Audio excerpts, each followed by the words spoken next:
Vraiment, Jérémie, très heureux de t'accueillir. On connaît ton cœur de berger et merci d'être là pour nous. Est-ce qu'on peut, s'il vous plaît, l'accueillir pour... voilà, avec des applaudissements. Bienvenue, Jérémie. Sois béni. Merci beaucoup, Tony. Je suis ravi de me retrouver avec vous ce matin, avec un peu de pression, là, maintenant, quand même, avec cette introduction. Et oui, je m'appelle Jérémie Chamard. Pour vous faire très vite, j'ai 47 ans, je suis papa de 2 ados et pré-ados, et je suis pasteur depuis 20 ans maintenant, et depuis 6 ans à l'église M de Valence. Je ne sais pas s'il y a une photo qui va s'afficher, peut-être elle va arriver pour vous dire. C'est une église qui ressemble un peu à ce que vous pouvez vivre ce matin. On est environ 450 chaque dimanche, et on essaye d'être le plus pertinent possible pour chacun et chacune, que vous soyez croyant, que vous ne soyez pas croyant du tout. Et c'est une de mes grandes, une de mes plus grosses envies dans mon ministère depuis le début, c'est de montrer en quoi la parole de Dieu et Christ est pertinent encore pour chacun et chacune d'entre nous aujourd'hui.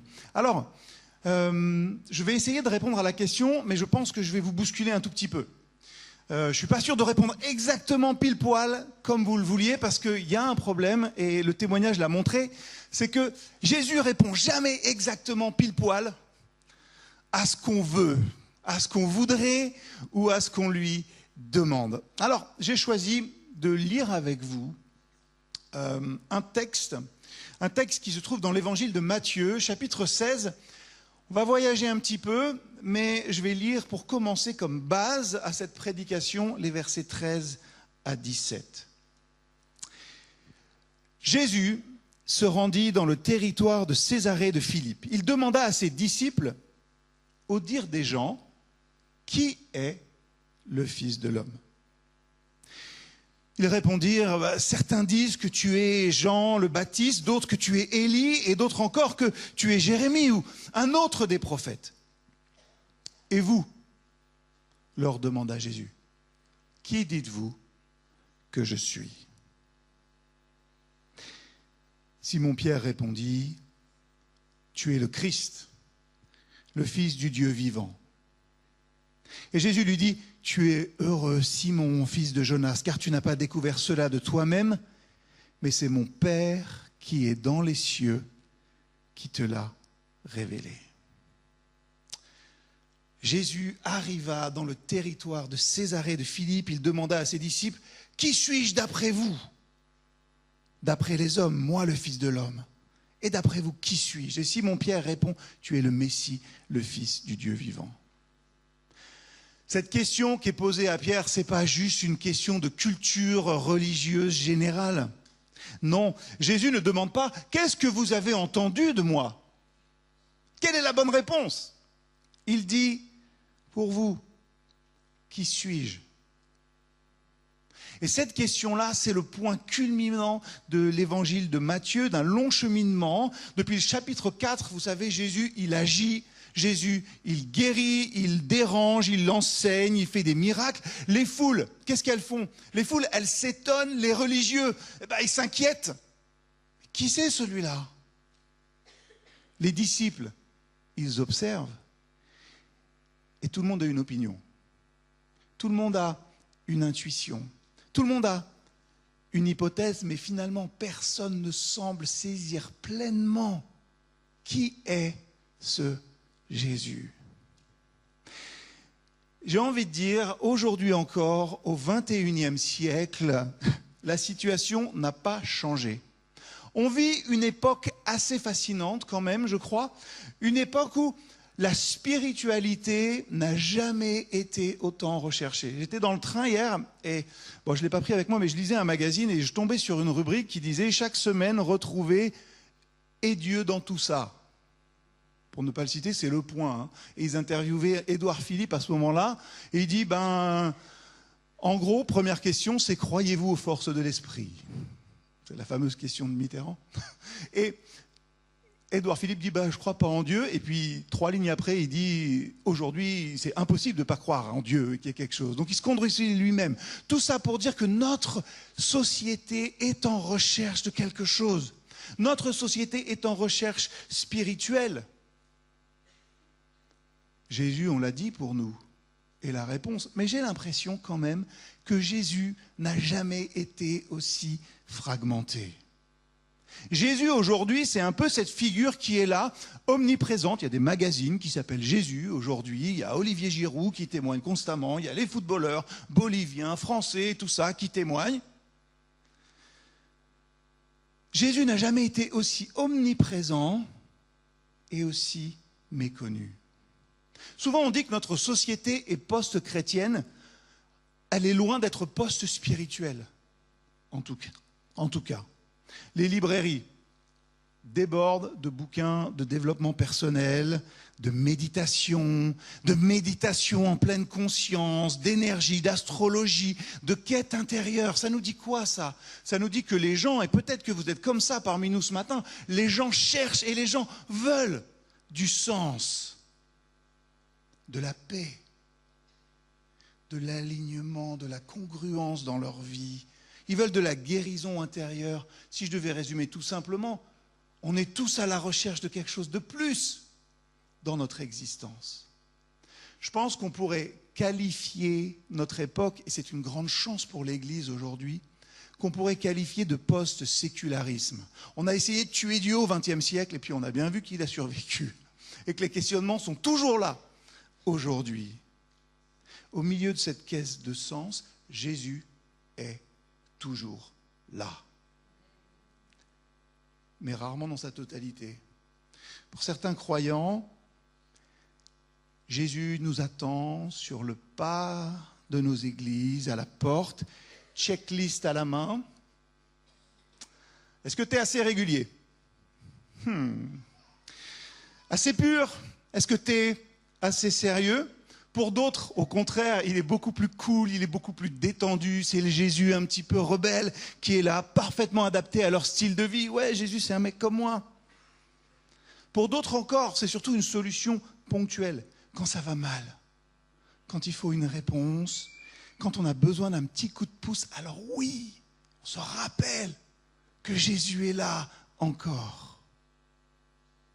Finalement, j'ai envie de dire aujourd'hui peut-être que beaucoup de gens rejettent Jésus, pas parce qu'ils l'ont rencontré, mais parce qu'ils ont rencontré une espèce de caricature de lui.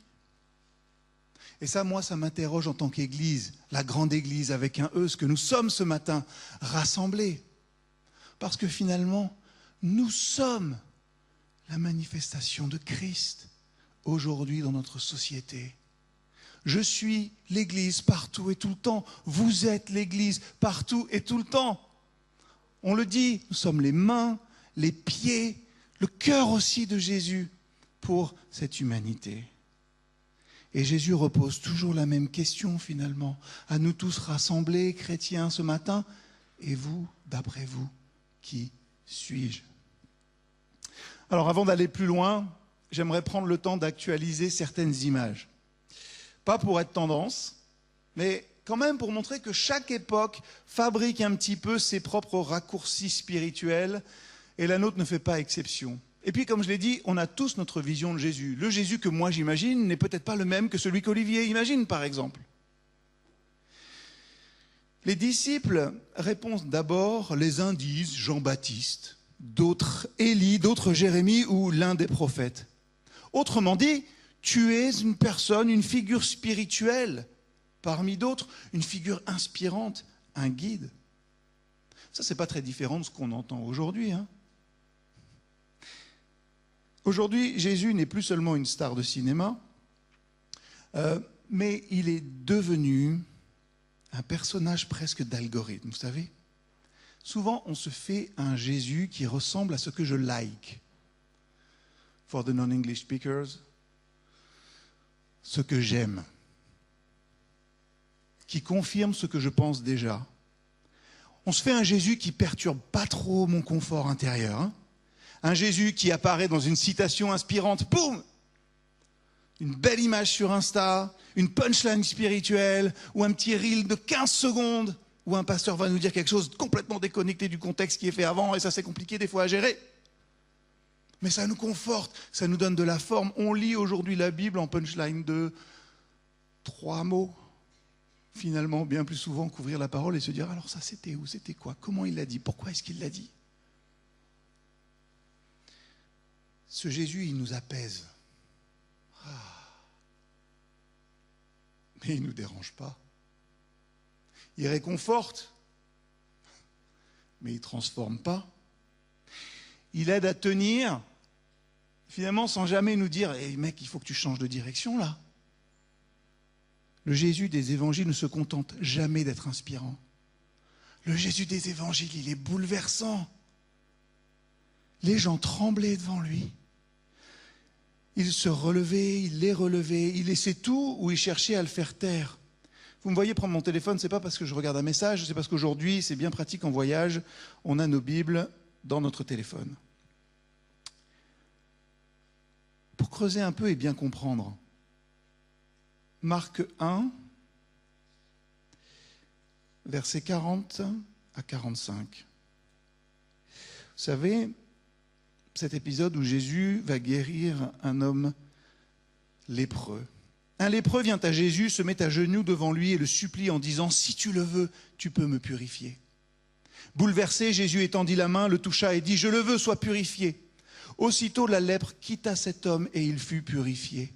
Jésus le renvoya immédiatement en lui parlant avec sévérité. « Attention, ne dis à personne, mais va te montrer aux prêtres et apporte l'offrande que Moïse a ordonnée pour leur montrer que tu es guéri. » L'homme partit, mais il se mit à raconter à tout le monde ce qui lui était arrivé.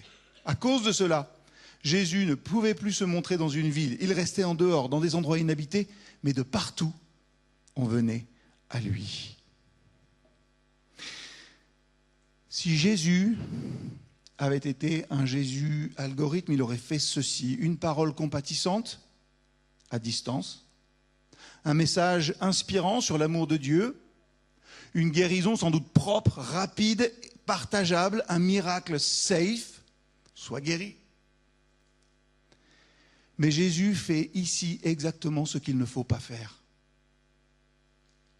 Jésus touche le lépreux. Je ne sais pas si on mesure à quel point Jésus, par ce geste-là, fait bugger tout le système religieux et social de l'époque. Jésus touche l'impur. Le plus impur de la société. Jésus devient donc lui-même impur. Il ne se compte pas d'inspirer l'homme. Il bouleverse l'ordre établi. Résultat, on le voit, l'homme est relevé, restauré, guéri et réintégré. Jésus, lui, pour sans doute des bonnes raisons, vous le voyez à la fin du texte, est rejeté à la marge, obligé de rester hors des villes. Voilà le vrai Jésus. Voilà le vrai Jésus. C'est celui qui ne sort pas grandi pour lui-même ou dans un algorithme, mais qui fait sortir les autres de leur enfermement. Tu étais là rejeté aux marges, je te touche, moi je vais dans la marge et toi tu es réintégré. Face à lui, face à Jésus, les gens ne scrollent pas, un petit like. Je suis effaré par la vitesse à laquelle ma fille arrive à scroller sur TikTok. Incroyable. Jésus est là et les gens ne scrollent pas, ils tremblent, ils se relèvent, ils laissent tout, ou alors, c'est vrai, ils cherchent à le faire taire. C'est ça dans l'évangile, la réalité de Jésus. Et donc, la question très concrète pour chacun et chacune d'entre nous ce matin, quel Jésus suis-je en train de laisser me parler ? Est-ce que c'est un Jésus qui me ressemble simplement ?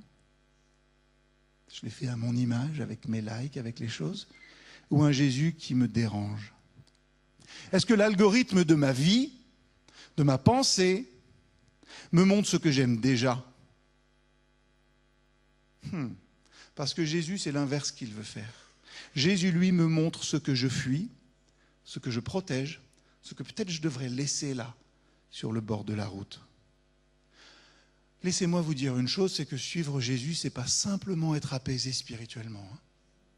Ce n'est pas simplement ça. C'est accepter qu'il vienne toucher dans nos vies, nos zones impures et inconfortables. Suivre Jésus, c'est accepter de remettre en question nos certitudes bien huilées là. nous appeler à changer de direction et pas simplement d'état d'âme. La vraie question, finalement, pour nous tous qui sommes réunis en Église, n'est pas « est-ce que Jésus me fait du bien ?» Mais si Jésus n'était pas filtré par mon esprit, par mes likes, qu'est-ce qu'il viendrait bouleverser dans ma vie aujourd'hui ? Ça, aucun algorithme ne peut le contrôler, ni même votre pensée. Allez au fond de vous, sondez votre cœur. C'est Christ qui le demande. Si Jésus n'était pas filtré par mes likes, qu'est-ce qu'il doit venir bousculer dans ma vie aujourd'hui ? Ça, c'était le Jésus algorithme. Il y a un autre Jésus qui est très populaire. C'est le Jésus, chez les croyants, comme chez les chercheurs de spiritualité d'ailleurs, c'est le Jésus GPS.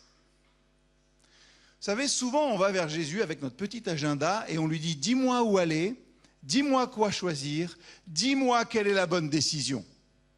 Non ? On aimerait une voie claire, immédiate, sans détour. Et ça, de l'aveu même de votre pasteur, ça n'arrive pas si souvent, mais des fois ça arrive. On en a parlé pour ces locaux et les choses comme ça. On aimerait une voie claire, sans détour. Le problème, c'est que Jésus, il ne nous promet jamais l'incertitude. Il ne nous promet jamais, d'éviter l'incertitude. Il promet sa présence dans le chemin. Il promet sa présence toujours à nos côtés. Très souvent, Jésus ne répond pas à la question que nous posons. Et là, si je vous demandais la réponse à cette question, vous me direz, mais bien sûr, parce que Dieu sait mieux. Dieu sait quel est son plan pour moi.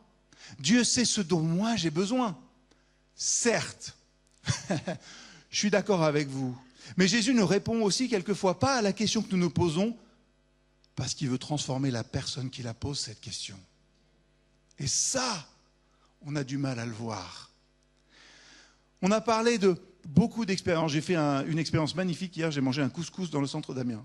C'était génial. Merci beaucoup, Mohamed. J'étais avec Tony aussi et on parlait de ces moments-là où le Seigneur n'a pas répondu à la question telle qu'on aurait voulu qu'il réponde. Il n'a pas répondu exactement tout de suite. Il m'a fait passer par des moments où, franchement, voilà, 1 fois, 2 fois, Seigneur, ça va, pas 3 fois, hein ? Ces expériences-là, elles n'ont pas simplement montré que Dieu avait un plan, mais je suis sûr qu'elles ont transformé la vie de Tony, la vie de Mohamed, et comme ça a transformé la mienne aussi. Jésus ne répond pas à la question que nous posons parce qu'il veut transformer la personne qui la pose.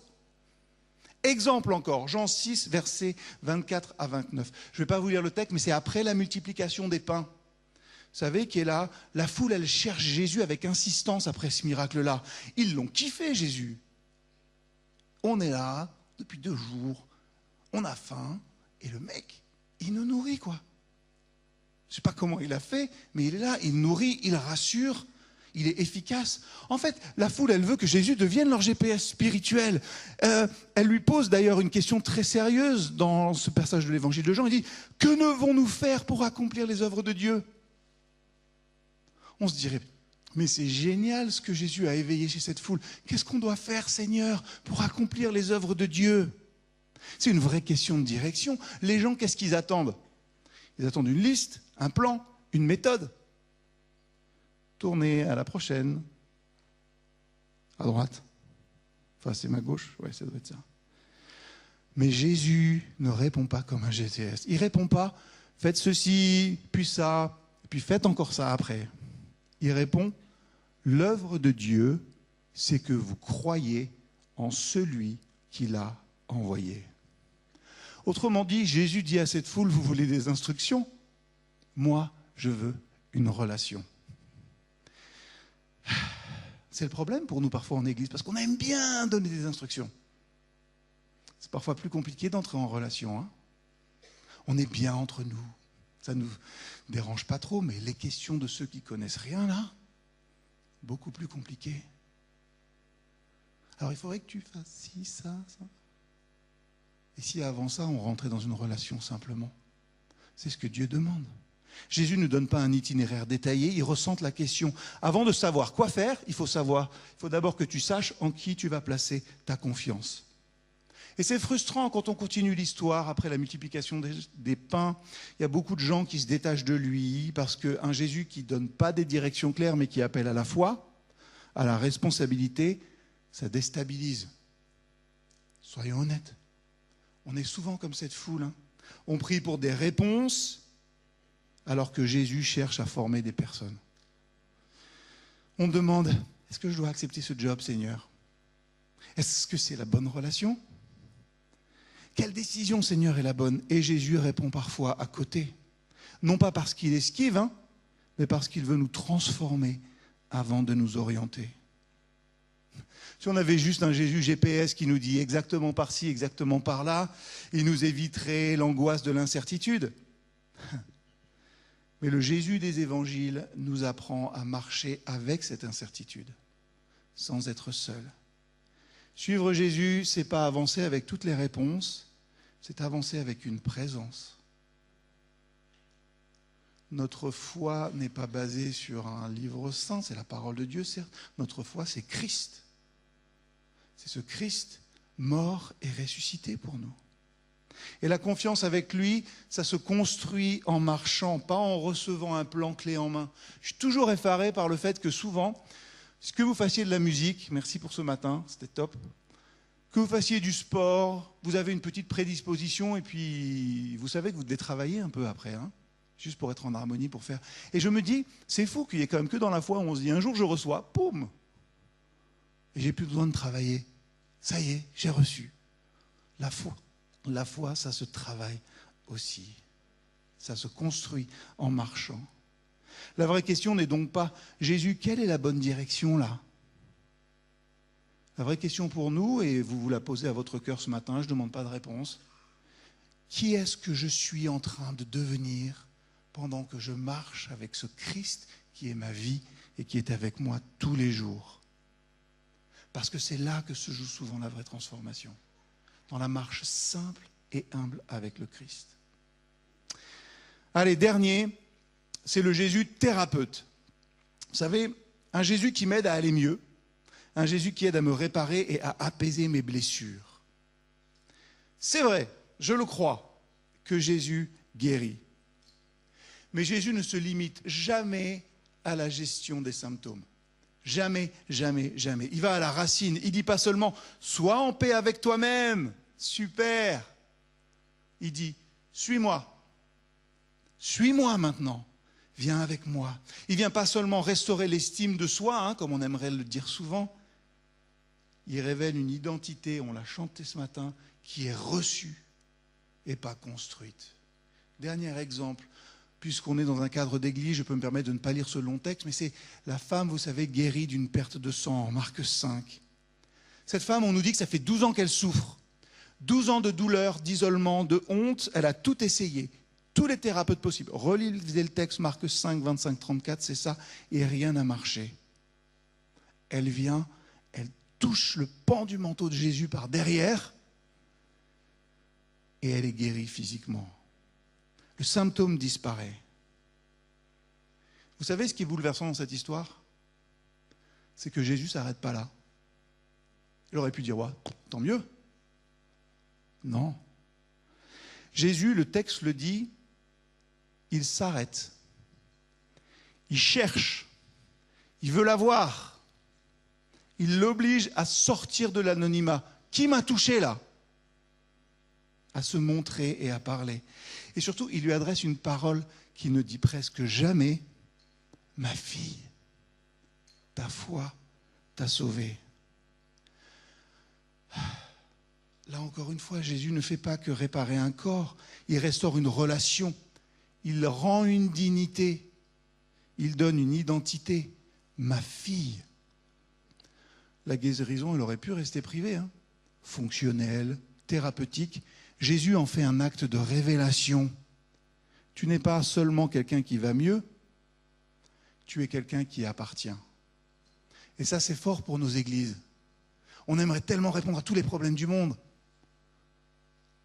Est-ce qu'on arrive à dire, mais tu n'es pas simplement quelqu'un qui va mieux maintenant? Tu es quelqu'un qui appartient. Bienvenue à la maison, c'est marqué partout là. On le voit. Nous aussi, souvent, on vient à Jésus avec une attente thérapeutique. Aide-moi à aller mieux. Aide-moi à gérer ce que je ressens. Aide-moi à vivre avec ce que je suis. Et Jésus nous accueille là-dedans. Mais il ne s'arrête jamais là. Il ne s'arrête jamais là. Le Jésus thérapeute, il soulage. Le Jésus des évangiles, il appelle. Il dit pas seulement tu as de la valeur, il dit tu es à moi, marche avec moi. C'est ça que fait Jésus.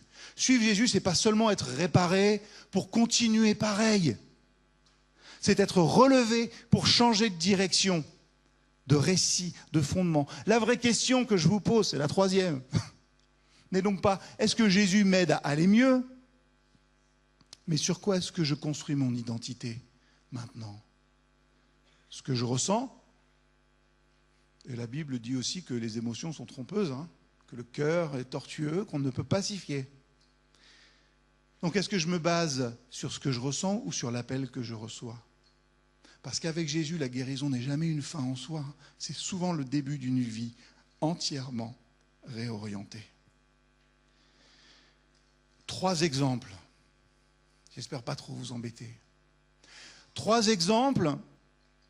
Et le point crucial de chacun de ceux-ci, c'est Jésus ne vient pas simplement répondre à une aspiration spirituelle parmi d'autres. Il veut répondre à la soif profonde de l'être humain. Ce que les gens cherchent aujourd'hui à travers le développement personnel, la méditation, les pratiques spirituelles alternatives, c'est quoi? Paix intérieure, identité, guérison, sens, réconciliation avec soi-même. Tout ça, ça trouve son accomplissement en Jésus. Pas parce que Jésus serait une technique spirituelle plus performante, mais parce que Jésus est une personne vivante. Et elle se voit, cette personne, par chacun et chacune d'entre nous aussi. Jésus n'est pas une méthode. Jésus est une rencontre. Le développement personnel, ça dit travaille sur toi, améliore-toi, deviens la meilleure version de toi-même, aligne-toi. Jésus, il dit une chose, viens à moi. Viens à moi. Il ne nie pas nos blessures. Elles sont là, différentes pour chacun et chacune d'entre nous. Il les porte. Il ne contourne pas le mal. Il le traverse. Il ne promet pas une version améliorée de chacun et chacune d'entre nous. Il promet une vie nouvelle. Une vie nouvelle. C'est pour ça que Jésus est pertinent pour les croyants, mais aussi pour les non-croyants. Parce qu'il ne vient pas ajouter une couche religieuse à une vie déjà pleine, il vient ouvrir une vraie source. Je suis le pain de vie, l'eau vive. Si Jésus n'était qu'un personnage religieux de plus, il ne serait pertinent que pour vous et moi, là, rassemblés en église. Il serait pertinent que pour les croyants. Un modèle spirituel interne, un système de foi intéressant pour ceux qui adhèrent déjà. Mais je l'ai dit, le Jésus des évangiles dépasse largement ce cadre. Et c'est pour ça qu'il est pertinent pour les croyants, mais aussi pour les non-croyants. Pour les croyants, Jésus est pertinent parce qu'il passe son temps à vous titiller. Il passe son temps à vous dire « refuse cette petite foi bien confortable que tu as ». Il ne se contente pas de valider nos pratiques, nos habitudes religieuses ou notre langage chrétien. Il vient sans cesse déplacer le centre. Exemple très concret, quand un croyant cherche surtout à bien faire, je veux bien faire. Voilà, j'ai ma liste, je veux bien faire. Jésus ramène à la relation. Suis-moi plutôt que fais mieux. Suis-moi plutôt que fais mieux. Ça, c'est le cœur. La réponse au péché, ce n'est pas plus de discipline, c'est plus d'amour. C'est plus d'amour pour les autres et c'est plus d'amour pour Dieu en premier. Plus j'aimerai Dieu, plus c'est lui qui va me libérer de ce qui me pèse et de mon péché. Quand la foi, ça devient juste une identité sociale ou culturelle, Jésus la confronte. Pourquoi est-ce que vous m'appelez Seigneur si vous ne faites pas ce que je dis? Quand la religion sert juste à se rassurer, Jésus introduit ce risque de la confiance. Je retourne en Bolivie, c'est génial. Mais en fait, je ne suis pas là, mon cœur il s'éloigne de Dieu là. Pour les croyants, Jésus reste pertinent parce qu'il empêche notre foi de se figer. Il dérange nos certitudes, il démonte nos faux Jésus dont j'ai parlé et il nous oblige à revenir à l'essentiel, une vie transformée et pas juste une foi bien tenue. C'est à ça que vous êtes appelés, une vie transformée. C'est à ça que je suis appelé.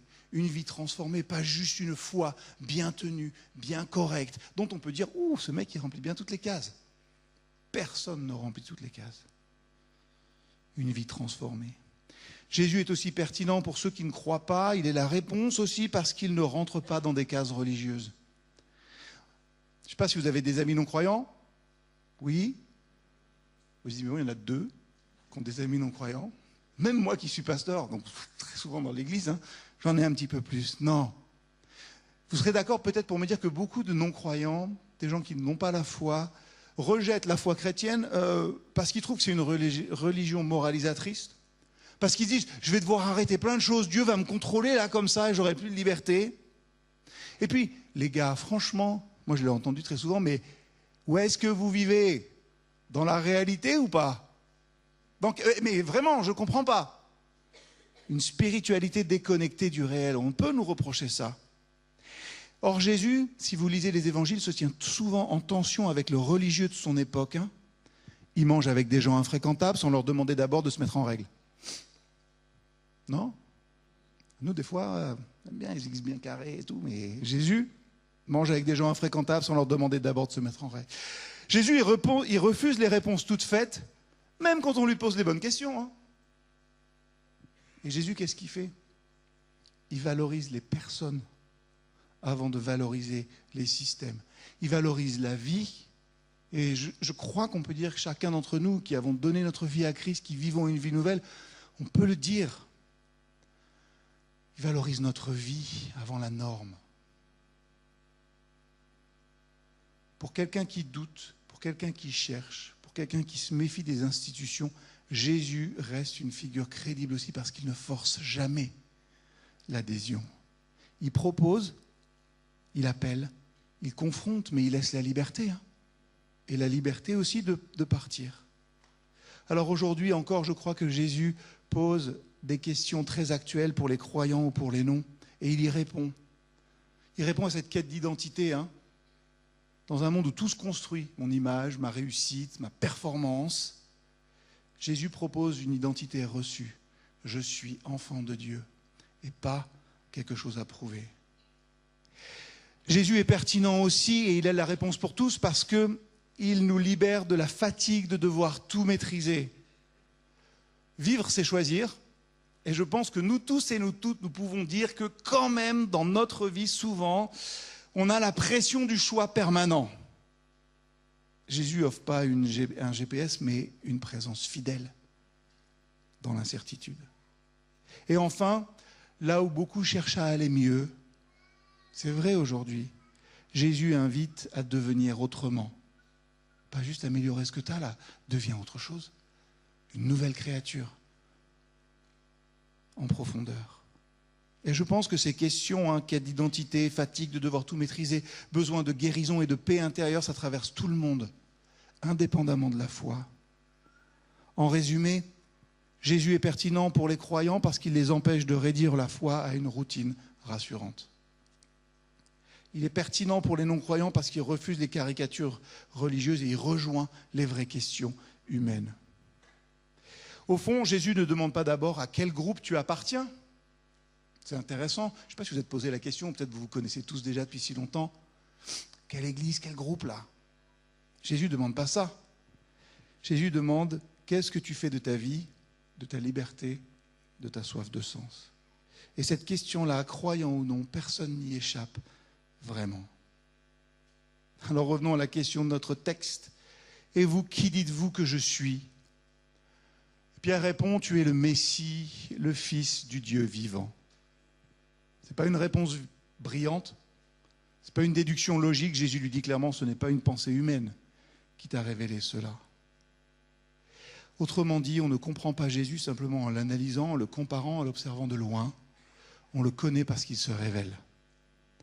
Et cette révélation, elle ne se produit pas dans la distance, mais dans la relation. Alors le vrai Jésus pourrait-il se lever? C'était le titre que j'ai donné. Ça vous dit dans quelle génération j'ai grandi? Oui, je pense qu'il peut se lever. Et ce qui est incroyable, c'est qu'il ne se lève pas toujours là où on l'attend. Pas toujours dans les églises. Ça devrait nous interpeller.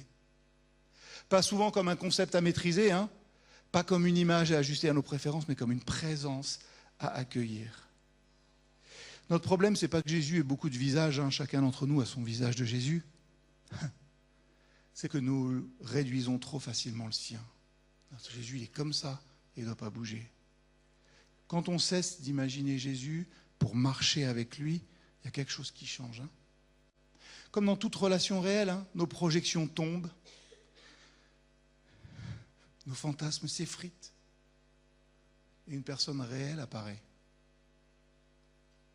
Le vrai Jésus n'est pas là pour être utilisé, domestiqué ou récupéré. Il est là pour être suivi. Et il pose aujourd'hui cette question à chacun de nous. Et toi là, vous là-bas, tout au fond, qui dis-tu que je suis? En préparant cette prédication, je me suis rendu compte d'une chose, c'est que cette question, elle est quand même vachement personnelle. Hein. Qui dites-vous que je suis? Personne ne peut répondre à ma place. Personne ne peut répondre à votre place. J'ai réfléchi, je me suis dit, mais ce matin, on n'est pas juste des individus dans une salle. Hein. Nous sommes aussi un peuple rassemblé. Des églises différentes, des histoires différentes, des parcours spirituels très variés. Et je me demande si Jésus ne poserait pas aujourd'hui cette même question, pas simplement à chacun de vous, là, tout seul, mais à vous tous rassemblés là. Knef 80, comme on dit. Alors, si vous le voulez bien, je termine en élargissant un petit peu la focale là. Quittons ce que Jésus est pour moi, pour nous demander ce qu'il veut être au milieu de nous, dans cette ville, dans ce département, dans cette région. Vous avez vos sensibilités particulières, vous avez vos histoires, vos parcours spirituels, mais il y a une chose qui nous rassemble ce matin. Peut-être que vous ne l'aviez pas vu venir, mais c'est cette question de Jésus. Et vous, qui dites-vous que je suis? Peut-être que parmi nous, certains suivent Jésus depuis des années. Mais un Jésus un peu réduit, vous savez, un Jésus un peu apprivoisé à ma manière de le voir. Peut-être que d'autres se diraient qu'ils ne sont même pas croyants, mais qui ressentent cette soif intérieure-là, qui jaillit. Plus de sens, plus de profondeur, plus de vérité. Vous le dites peut-être pour vous, vous pouvez vous le dire pour votre église aussi. Je me pose cette question-là pour la mienne aussi. La bonne nouvelle, ce n'est pas que Jésus répond à quelques aspirations spirituelles. La bonne nouvelle, c'est que Jésus est la source et la réponse à nos soifs spirituelles. Pas une méthode, pas une option, pas une béquille, une personne vivante. Et le défi, il est là pour nous tous, dans cette région, mais en France complète. Comment les gens peuvent répondre? Comment croiront-ils en celui dont ils n'ont pas connu? Comment croiront-ils en celui qu'ils n'ont pas entendu parler? Comment allons-nous révéler qui est Jésus?